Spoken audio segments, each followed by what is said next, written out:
Paz do Senhor, meus amados irmãos, espero que todos estejam bem na medida do possível e que a graça do Senhor possa estar sobre a nossa vida nesses poucos minutos que quero compartilhar aqui uma palavra, um pensamento juntamente com os irmãos e também dar aqui uma notícia muito boa para nós, para a igreja aqui em Passo Fundo.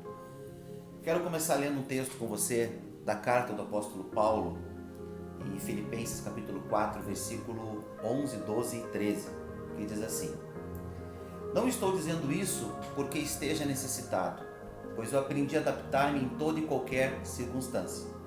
Sei o que é passar necessidade, sei o que é ter fartura. Aprendi o segredo de viver contente em toda e qualquer situação, seja bem alimentado, seja com fome, tendo muito ou passando necessidade. Tudo posso naquele que me fortalece. Queridos, eu quero fazer uma pergunta para você nesse momento. Como será a sua vida após a quarentena? O que vai acontecer após a quarentena? Como que você vai se portar após a quarentena? O que vai mudar na sua vida? Quais os caminhos diferentes que você vai trilhar após passar por esse momento que nós estamos passando agora? Há um tempo atrás eu vi uma reportagem que saiu no G1, reportagem de Luiz Felipe Barbieri, que ele nos conta que o Brasil hoje possui, isso em julho do ano passado, possuía 812 mil detentos.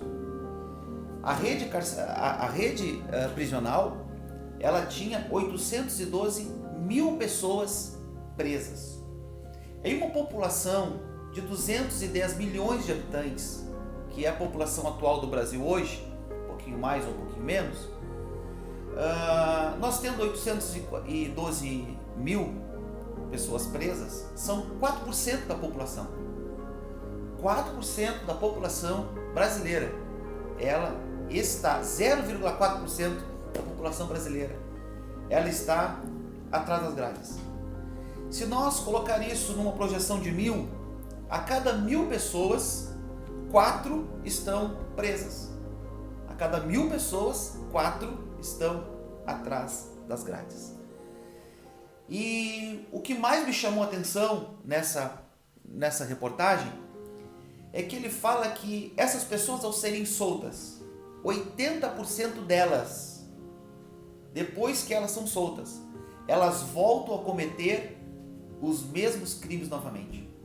Ou seja, a cada 4 pessoas que são soltas, somente uma não volta a cometer os seus crimes novamente. A cada 4 pessoas que são soltas, 3 delas voltam a cometer os crimes outra vez. Somente uma se livra totalmente da vida criminal. Nós estamos passando um tempo da nossa vida, e agora eu quero que você entenda o porquê que eu trouxe esse relatório, essa pesquisa, essa reportagem para você. Nós estamos vivendo um tempo de quarentena.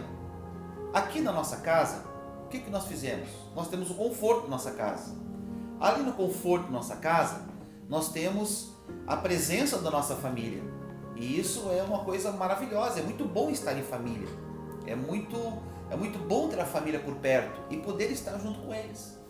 Mas aqui, mesmo estando em quarentena, mesmo nós tendo televisão, internet, o banheiro, o quarto para dormir, comida na mesa, mesmo nós estando dentro do nosso lar, há uma sensação de prisão. Há uma sensação de que nós não podemos sair de casa por causa da quarentena, por causa dos decretos, a indicação para que venhamos a ficar em casa, e isso deve ser obedecido por todos nós. A sensação que temos é de prisão.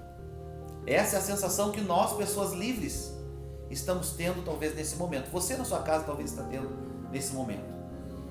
Mas quando nós vamos para os presídios, nós vemos, por exemplo, numa cela, 10, 15, 20 pessoas, em poucos metros quadrados, sem nenhum tipo de condição humana de viver. Pessoas que estão ali no meio de pessoas doentes, às vezes passando frio, passando dificuldades, um local horrível para se estar. Se você já entrou dentro de um presídio, você sabe como é. Se você ainda não entrou, queridos, é um local muito difícil, é um local muito triste. E as pessoas que ali estão, elas estão amontoadas uma em cima das outras.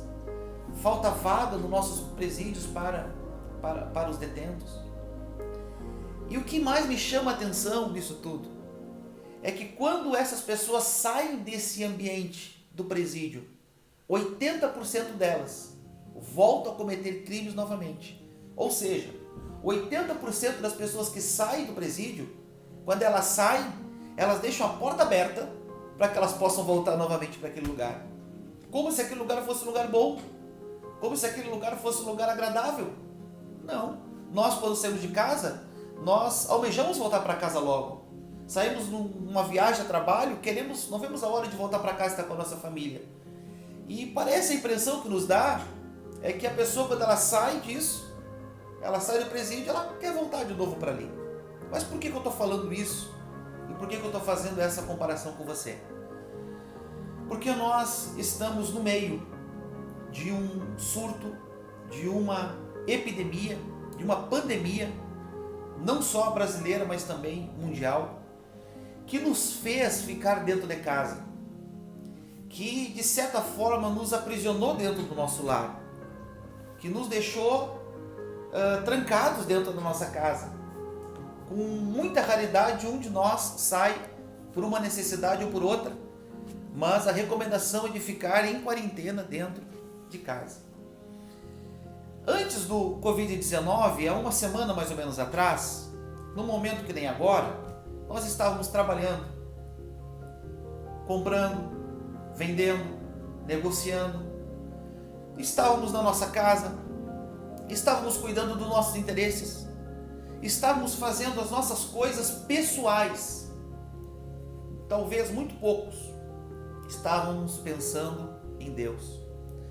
Estávamos colocando aquilo que precisávamos no trabalho, na escola, na faculdade. E talvez a última coisa, o último lugar da semana passada, 7 dias atrás, na nossa vida, no nosso coração, era Deus. Mas o que mudou de uma semana para cá? Eu digo para você, o que mudou foi simplesmente tudo. Porque tudo aquilo que você fazia, você teve que parar. Aquilo que você estava envolvido, você teve que deixar para depois. Uma viagem você teve que cancelar. Um projeto você teve que parar. Trabalho você teve que cancelar. Algumas pessoas não puderam mais trabalhar. Outras perderam muitas coisas. Você que é profissional liberal, você que é pequeno empresário. Quantas perdas você teve em uma semana para cá? Então o que mudou na nossa vida em uma semana? Tudo mudou. Preste muita atenção no que o pastor vai dizer agora. Eu não quero dizer aqui para você que foi Deus que enviou esse vírus. Seria uma petulância muito grande minha dizer algo assim. Mas uma coisa eu posso dizer para você. Esse vírus proporcionou um tempo para que Deus possa estar com você. Porque muitas vezes você não pode estar com Deus. Então Deus, através disso, Ele proporcionou um tempo para que Ele possa estar com você. A carta aos Romanos, capítulo 8, verso 28, diz que sabemos que todas as coisas concorrem para o bem daqueles que amam a Deus, daqueles que são chamados segundo o seu propósito. Então, isso tudo concorreu, corroborou para o nosso bem, porque isso de certa forma nos aproximou de Deus, nos fez estar mais perto de Deus. Então esse período, eu creio que ele foi promovido por Deus. Em cima de tudo aquilo, Deus ele traçou um plano maravilhoso. E dentro desse plano que Deus traçou, Ele aumentou a nossa fé. Porque hoje nós estamos em casa, você está agora parado me ouvindo. Se fosse um dia normal, talvez você estivesse fazendo outra coisa. Talvez você nem pararia para assistir o seu pastor. Mas as condições do dia a dia, aquilo que tem acontecido nesses últimos dias, tem feito você parar, tem feito você sentar e tem feito você refletir sobre algumas coisas. E eu creio que esse período tem sido promovido por Deus, promovido para aumentar a sua fé, promovido para aproximar você de Deus. Esse tempo ele tem servido para aproximar você da sua família, e ele tem servido também para aproximar a sua família e a sua casa de Deus. Mas a pergunta que eu quero lhe fazer nessa noite: será que depois que esse surto passar, será que depois que a nossa vida voltar ao normal, e eu poder voltar ao meu trabalho, eu poder voltar às minhas atividades, eu poder voltar à minha faculdade, eu poder voltar à minha escola, eu poder voltar à minha vida normal, às minhas viagens, será que o nosso comportamento ele vai ser de uma pessoa que teve um encontro com Deus, que teve uma vivência com Deus, que teve uma experiência com Deus, que durante uma quarentena se entregou e se dedicou totalmente a Deus? Ou será que depois que passar isso tudo, nós vamos nos enquadrar aquelas 80% que voltam a cometer os mesmos erros que cometeram antes? É esse pensamento que eu quero deixar. Quais as mudanças que esse vírus ele vai gerar na sua fé? Ele vai mudar algo na sua fé? Porque esse vírus vai passar, gente. Esse vírus, daqui a pouquinho, ele já não vai estar mais entre nós. A nossa vida vai voltar ao normal. Mas o que isso vai ter contribuído? O que isso vai ter colaborado na sua vida e na sua fé? Quais são as mudanças que ele vai gerar na sua fé? Porque até hoje, falando de fé, até hoje nós sempre falamos de fé. Nós falamos nos cultos, eu prego na igreja, você vê que eu digo para você que você tem fé, e eu digo para você que quando a sua fé honra a Deus, Deus honra a sua fé. Mas a fé que nós conhecemos hoje foram fé por coisas palpáveis.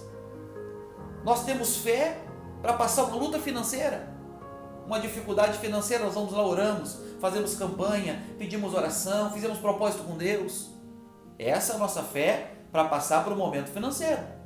A nossa fé é para passar por problemas familiares, um problema no casamento. Às vezes o casal ele tem fé, ele chega: pastor, eu preciso de ajuda no meu casamento, eu preciso mudar a minha vida.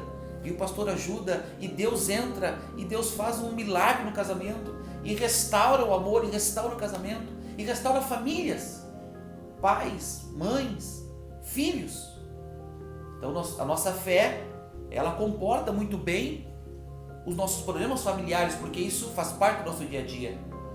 A nossa fé, ela comporta nossas questões emocionais, pessoas com depressão, pessoas com ansiedade, pessoas com desejo suicida, e a fé ela vem e ela muda o coração das pessoas. A fé, ela consegue mudar as questões espirituais.